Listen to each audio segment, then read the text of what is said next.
Apocalypse 2 world cinema की एक बहुत ही बेहतरीन मूवी जिसमें हमें अमेरिका की मॉडर्न सिविलाइजेशन से पहले की कहानी को दिखाया गया है। दरअसल अमेरिका में पहले माया सभ्यता थी और ये छोटे छोटे कबीले थे जो आपस में लड़ते रहते थे, और उसके बाद यहाँ पर यूरोपियन इन्वेडर्स आए जिन्होंने इनको पूरी तरह से अपने कब्जे में ले लिया, और ये कहानी उसी माया सभ्यता को रिप्रेजेंट करती है।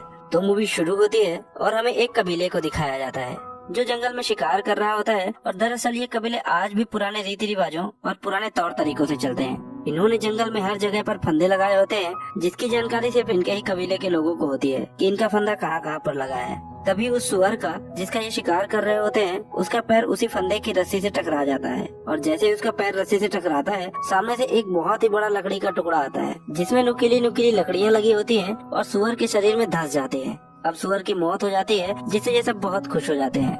एक्चुअली ये कबीला बहुत ही मस्ती करने वाला होता है और सब के सब वहाँ बैठकर हंसी मजाक करते हुए उस शिकार को काटना शुरू करते हैं। अब सबको एक एक टुकड़ा खाने के लिए दिया जाता है, जैसे किसी को दिल दिया जाता है, किसी को कान देते हैं, किसी को नाक देते हैं। उनमें से एक इंसान ऐसा होता है जिसकी संतान नहीं हो रही होती और सब उससे बहुत मजाक करते हैं, और जब उसकी बारी आती है तो वो उसे सुअर के टेस्टिस निकाल कर देते हैं और कहते हैं कि इसे खाने से संतान हो जाती है। वो आदमी कहता है कि तुम झूठ बोल रहे हो। वो कहता है मैं झूठ नहीं बोल रहा, मेरे पिता ने इसे 10 बार खाया था, और देखो आज मेरी 8 बहनें हैं, एक बड़ा भाई है और एक मैं, यानी हम टोटल 10 भाई बहन हैं। और उसे जो ये बोल रहा होता है वही इस मूवी का मेन हीरो है जिसका नाम है जैगुआर पो। उसके पिताजी भी पीछे खड़े होते हैं और वो आदमी इशारे से उनसे पूछता है कि क्या आपने सच में खाए थे। वह बोलता है हाँ। अब जैसे ही वह उसे मुंह में डालता है उसका टेस्ट बहुत ही गंदा होता है, वह उसे खा ही नहीं पाता, उसे उल्टी आ जाती है।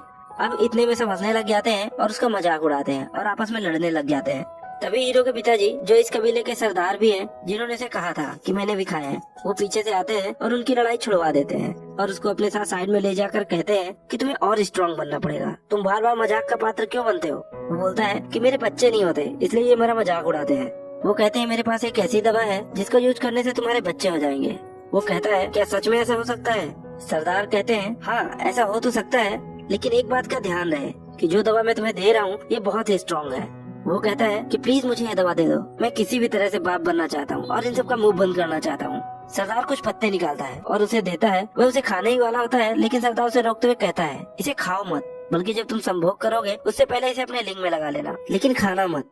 और तभी हमारे हीरो यानी जैगुआर पो को एहसास होता है कि उसके पीछे झाड़ियों में कोई है। वो खड़ा होकर उस तरफ देखने लगता है और उनसे पूछता है कि तुम्हें क्या चाहिए। वहाँ झाड़ियों से कुछ आदिवासी निकलते हैं और इनके सामने 4 बड़ी बड़ी मछलियाँ रख देते हैं।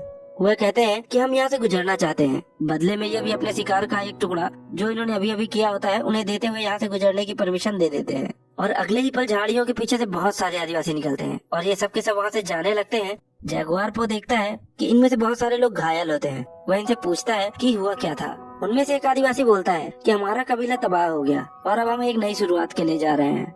जैगुआर पो उनसे पूछना चाहता है कि आखिर हुआ क्या था, और वह उनके पीछे जाने लगता है। पर उसके पिताजी जो इस कबीले के सरदार भी होते हैं वह जैगुआर को उसके पीछे जाने से रोक देते हैं। लेकिन जैगुआर कहीं न कहीं अंदर से परेशान होता है और उसे लगता है कि जरूर कुछ न कुछ गलत हुआ है। उसके पिता उसे कहते हैं कि तुम काफी परेशान लग रहे हो। जैगुआर कहता है हाँ मैं हूँ।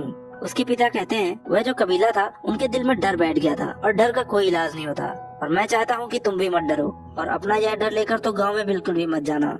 अब ये सब के सब वापस अपने कबीले में आ जाते हैं और इनके कबीले का माहौल भी बहुत अच्छा होता है। ये वहाँ पर भी बहुत हंसी मजाक करते हैं, और वो आदमी जिसका सभी मजाक उड़ाते हैं उसे एक बूढ़ी औरत पकड़ लेती है जो उसकी सास होती है। वह उसे कहती है कि तुमने मुझे धोखा दिया है, मुझे एक पोता चाहिए, अगर तुम मुझे पोता नहीं दे सकते तो मैं तुम्हारी जगह किसी और को ले आऊंगी। अब वह आदमी और उसकी बीवी अंदर चले जाते हैं ताकि वह बच्चे के लिए फिर से कोशिश कर सकें।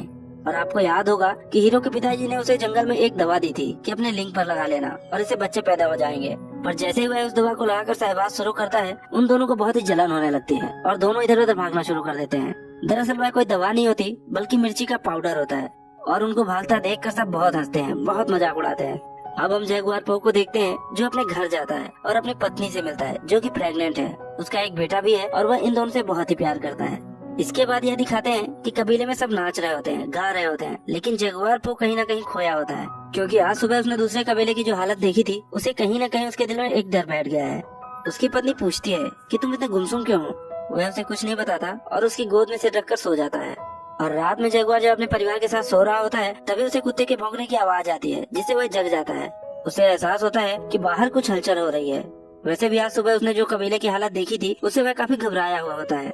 अगले ही पल हमें बाहर दिखाया जाता है, जहाँ पर एक बहुत ही भयानक, बहुत ही खूंखार आदिवासी होता है। उसके सभी साथी पेड़ों के पीछे छुपे होते हैं, जो उसके इशारा करने पर मशाले लेकर पेड़ों से बाहर आ जाते हैं। जगुआर अपने घर से बाहर देखता है, उसे कुछ जलती हुई मशालें दिखाई देती हैं और वह समझ जाता है कि कुछ न कुछ खतरा है। वो अपने परिवार को लेकर बाहर निकलता है, लेकिन तभी हमलावरों में से एक इन्हें देख लेता है और उन पर हमला कर देता है, लेकिन जगुआर को उसे खत्म कर देता है। जगुआर अपने परिवार को लेकर एक सूखे कुएं के पास जाता है और वो अपने बेटे और अपनी पत्नी को, जो कि प्रेग्नेंट होती है, उसे रस्सी के सहारे धीरे धीरे कुएं में छोड़ना शुरू करता है। और जब वो नीचे जा ही रहे होते हैं, तभी उन हमलावरों में से एक आदिवासी जगुआर को देख लेता है और वो भागता हुआ उसकी तरफ आता है, लेकिन जगुआर जल्दी जल्दी अपनी पत्नी और अपने बच्चे को नीचे छोड़ने लगता है, जिससे वो नीचे गिर जाते हैं। तभी वो आदिवासी इन तक पहुंच जाता है, पर जगुआर उसे पैर से गिरा देता है और इससे पहले कि वो कुएं के अंदर गिरता, जगुआर उसका पैर पकड़कर खींच लेता है। वो आदिवासी जो कुएं के अंदर गिर रहा होता है, वह देख लेता है कि जगुआर की पत्नी और उसका बच्चा अंदर है, और इससे पहले कि वो किसी को बताता, जगुआर उसे मार देता है। जगुआर अपनी पत्नी और अपने बच्चे से कहता है कि मुझे अपने लोगों की मदद के लिए जाना होगा। हालांकि उसकी पत्नी उसे जाने से मना करती है और उसे रोकती है, पर वो अपनी पत्नी से कहता है कि मैं वादा करता हूँ कि मैं वापस आऊंगा, और ये कहकर वो अपने लोगों की मदद के लिए चला जाता है। वहाँ पर जगुआर के लगभग सभी लोगों को बंदी बना लिया होता है और कई लोगों को तो मार भी दिया होता है। यहाँ पर एक बहुत ही खतरनाक आदिवासी होता है, जिसका नाम होता है मिडिल आई। वो अपने चाकू से जगुआर के ऊपर हमला करता है और जगुआर को मारने ही वाला होता है, पर जगुआर उसका चाकू पकड़कर उसी की तरफ मोड़ देता है, और इससे पहले कि वह उसे मारता, यहाँ पर इन सब का सरदार आ जाता है, जो जगुआर को बंदी बना लेता है। हालांकि मिडिल आई जगुआर को यहाँ पर मारना चाहता है, पर सरदार उसे रोकते हुए मना कर देता है और कहता है कि मुझे इसकी जरूरत है। जगुआर के पिता भी बंदी होते हैं और वह अपने पिता से कहता है कि मुझे माफ कर दो पिताजी। मिडिल आई ये बात सुन लेता है और उसे पता चल जाता है कि ये उसके पिता हैं, इसलिए वह जगुआर के सामने ही उसके पिता को मार देता है। इसके बाद वह जगुआर के ऊपर भी एक जोरदार वार करता है, जिससे वह बेहोश हो जाता है, और जब उसे होश आता है तो वह देखता है कि उसके सभी साथी यहाँ पर बंदी बने हुए हैं। जगुआर कुएं की तरफ देखता है, जहाँ पर उसकी प्रेग्नेंट पत्नी और उसका बेटा है। सरदार का बेटा उसे उस तरफ देखते हुए देख लेता है और वह कुएं के पास जाता है। वह देखता है कि कुएं के अंदर एक रस्सी लगी हुई है, इसलिए उसे शक होता है और वो कुएं के अंदर देखता है, लेकिन उसे कोई दिखाई नहीं देता, क्योंकि जगुआर की पत्नी और बेटा कुएं के अंदर ही एक पत्थर के नीचे छुप जाते हैं। वो ऊपर से एक बहुत बड़ा पत्थर भी फेंकता है, लेकिन उसे कोई हलचल नजर नहीं आती।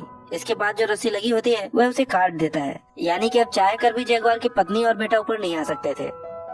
और अब इन्होंने जितने भी कबीले वालों को बंदी बनाया होता है, इन सबको अपने साथ लेकर एक लंबे सफर पर निकल पड़ते हैं। रास्ते में इन्हें वो कबीले वाले भी मिलते हैं जो सुबह इन्हें मिले थे, जिन्होंने इन्हें मछलियाँ दी थी, जो यहाँ से किसी दूसरी जगह पर अपना कबीला बसाने के लिए जा रहे थे।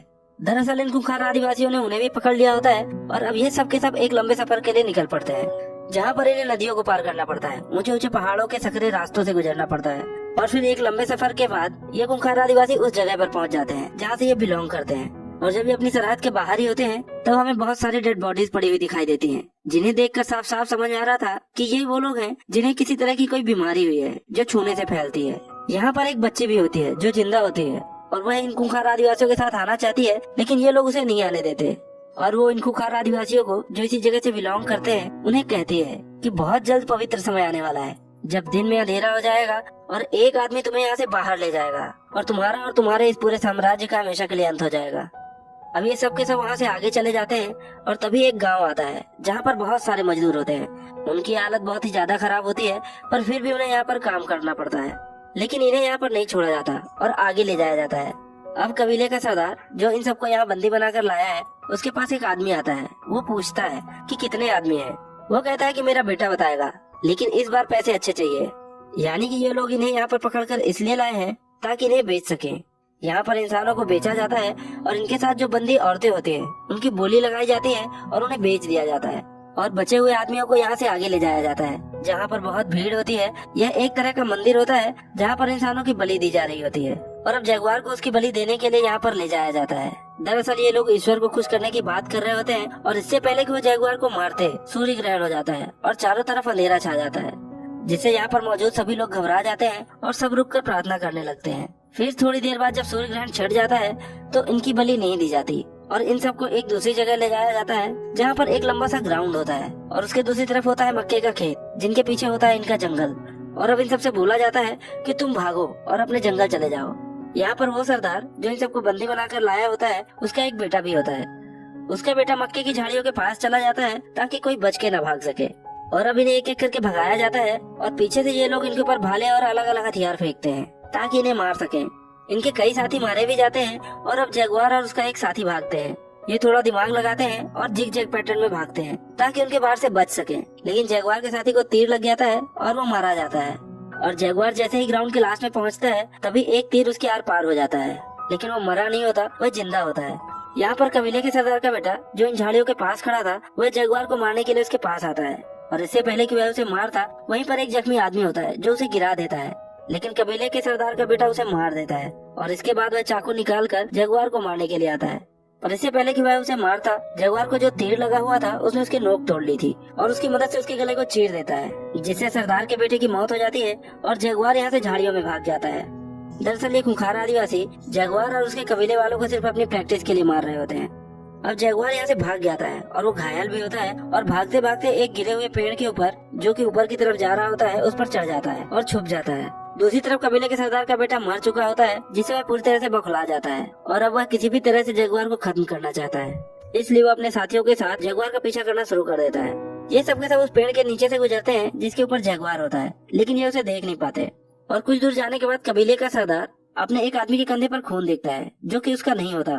वह समझ जाता है कि यह जगुआर का ही खून होगा जो कि किसी पेड़ के ऊपर है, इसलिए अब सबके सब वापस जगुआर को ढूंढने के लिए आते हैं। वहीं जिस पेड़ पर जगुआर होता है वो देखता है कि वहाँ पर एक जगुआर यानी जानवर का बच्चा होता है, और तभी उसकी माँ भी वहाँ पर आ जाती है और जगुआर पर हमला कर देती है। जगुआर तो अब भागना शुरू करता है और जिस तरफ वो कबीले वाले गए होते हैं उन्हीं की तरफ वह भागने लगता है। जगुआर अपनी पूरी तेजी से भाग रहा होता है और उसके पीछे एक खूंखार जानवर होता है, लेकिन इससे पहले कि वो जानवर जगुआर पो को पकड़ता उसके और उस जानवर के बीच में एक कबीले वाला आदमी जो कि जगुआर को मारना चाहता है वो आ जाता है और वो जानवर उसे मार देता है। जगुआर यहाँ से तो बचकर निकल जाता है, लेकिन कबीले वाले अब भी लगातार उसका पीछा कर रहे होते हैं और एक मोमेंट ऐसा आता है जहाँ पर रास्ता खत्म हो जाता है। दरअसल ये बहुत ही ऊंचा झरना होता है और यहाँ से कूदने का मतलब शायद मौत है, लेकिन उसके पीछे भी मौत है, इसलिए जगुआर वहाँ से कूद जाता है। उसकी किस्मत अच्छी होती है कि वो बच जाता है और किनारे पर पहुँच जाता है, और जब वो ऊपर देखता है तो वहाँ पर कबीले का सरदार और उसके बहुत सारे आदमी उसे देख रहे होते हैं। जगुआर अब इन लोगों को ललकारता है क्योंकि वह अपने जंगल में आ चुका था जहाँ पर वो शिकार किया करता था। वह कहता है कि मेरे दादा ने यहाँ पर शिकार किया था, मेरे पिता ने यहाँ पर शिकार किया था, मैंने भी यहाँ पर शिकार किया और मेरे बच्चे भी यहाँ पर शिकार करेंगे, अगर हिम्मत है तो आ जाओ। ऊपर कबीले के सरदार के साथ एक आदमी होता है, वो कहता है कि हमें इसके पीछे नहीं जाना चाहिए, हमें वापस चले जाना चाहिए। दरअसल उसे उस बच्चे की भविष्यवाणी याद आती है जिसने उसे कहा था कि तुम सबका अंत होगा, एक आदमी आएगा जो तुम्हें तुम्हारे जंगल से बाहर ले जाएगा और इसके बाद तुम कभी वापस नहीं आओगे। सरदार उसे चाकू मार देता है, यानी कि वह अपने आदमी को ही मार देता है, और इसके बाद ये खूंखार आदिवासी एक एक करके वहाँ से कूदते हैं। इसकी वजह से इनके एक आदमी की मौत भी हो जाती है, पर बाकी बचकर किनारे पर आ जाते हैं और जगुआर के पीछे जाते हैं। जगुआर को आगे भाग रहा होता है और तभी अचानक एक दलदल में गिर जाता है। वह किसी तरह से अपने आप को उस दलदल से निकालता है और उसके पूरे शरीर पर कीचड़ लग चुका होता है। तभी उसका दिमाग घूमता है और वह भागते हुए एक जगह पर रुक जाता है और वह अपने आप से कहता है, मैं हूँ जगुआर पो और ये जंगल मेरा है और मुझे यहाँ से कोई नहीं भगा सकता, मैं किसी से नहीं डरता।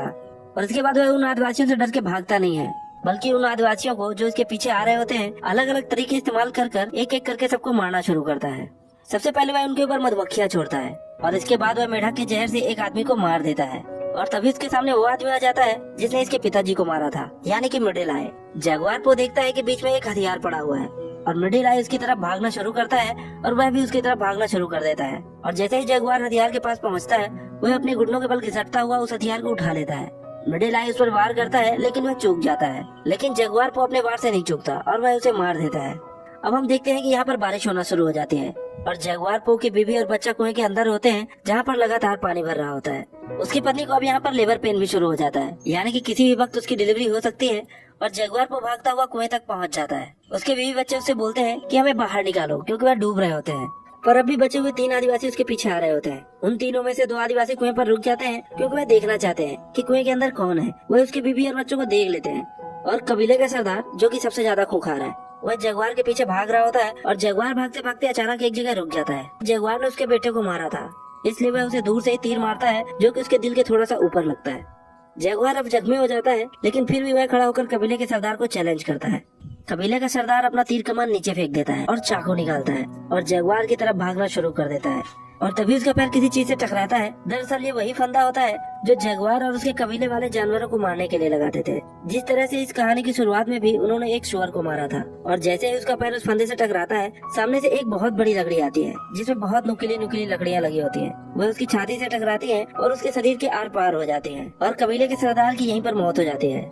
अब जगुआर को यहाँ से भी भागना पड़ता है क्योंकि बचे हुए 2 आदमी इसी की तरफ आ रहे होते हैं। वहीं कुएं के अंदर दिखाया जाता है जहाँ लगातार पानी भर रहा होता है। जगुआर की पत्नी अपने बच्चे को बचाने की पूरी कोशिश कर रही होती है और इसी सर्कमस्टांसेस में वह एक और बच्चे को जन्म देती है। अब सीन शिफ्ट होता है और जगुआर पो को दिखाया जाता है जो भागते भागते समंदर किनारे पर पहुंचता है और ये काफी थक चुका होता है, इसलिए यह रुक जाता है और हैरानी से समंदर की तरफ देखने लगता है। अब वो 2 आदिवासी जो जगुआर को मारना चाहते थे वो भी यहाँ पर पहुँच जाते हैं, पर वह उसे नहीं मारते। वो भी समंदर की तरफ देखने लगते हैं। अब समंदर में हमें बड़े बड़े जहाज दिखाए जाते हैं जो यहाँ पर लंगर डाल रहे होते हैं और छोटी छोटी कश्तियों में कुछ लोग इनके टापू की तरफ आ रहे होते हैं। अब जगुआर को मौका मिल जाता है और वह भागते हुए कुएं के पास पहुँचता है जहाँ पर उसकी पत्नी और बच्चे डूबने वाले होते हैं, लेकिन वह अपने परिवार को बचा लेता है।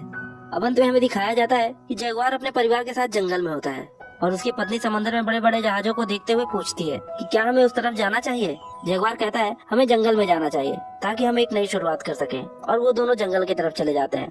दरअसल इन बड़े बड़े जहाजों में जो लोग आए होते हैं वो यूरोपियंस होते हैं जो यहाँ पर इस टापू पर अपना कब्जा जमाने के लिए आए हैं, और इनके पास इतने आधुनिक हथियार होते हैं कि ये आदिवासी कबीले वाले जिन्हें माया सभ्यता कहा जाता है वो इनका मुकाबला नहीं कर सकते। और इसी के साथ ये मूवी खत्म हो जाती है।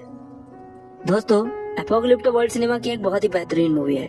इस मूवी में माया लैंग्वेज का यूज किया गया है जिसकी वजह से इस मूवी की भाषा किसी को समझ ही नहीं आती, लेकिन इसे इतने अच्छे से डायरेक्ट किया गया है कि इसमें भाषा की जरूरत ही नहीं पड़ती। इसलिए हम हर किसी को रेकमेंड करेंगे कि आप इस मूवी को एक बार जरूर देखें, क्योंकि ये कहानी अपने आप में ही एक मास्टरपीस है जो सन 2006 में रिलीज हुई थी और IMDb पर इसकी रेटिंग है 7.8। और अगर आपको ये मूवी पसंद आई हो तो वीडियो को लाइक जरूर कर देना और कमेंट करके हमें जरूर बताना कि यह मूवी आपको कैसी लगी। साथ ही अगर आपने हमारे चैनल को अभी तक सब्सक्राइब नहीं किया है तो सब्सक्राइब बटन पर दबाकर बेल आइकन पर क्लिक कर देना। तो मिलते हैं नेक्स्ट वीडियो में किसी नई मूवी के साथ। तब तक के लिए thank you and bye bye.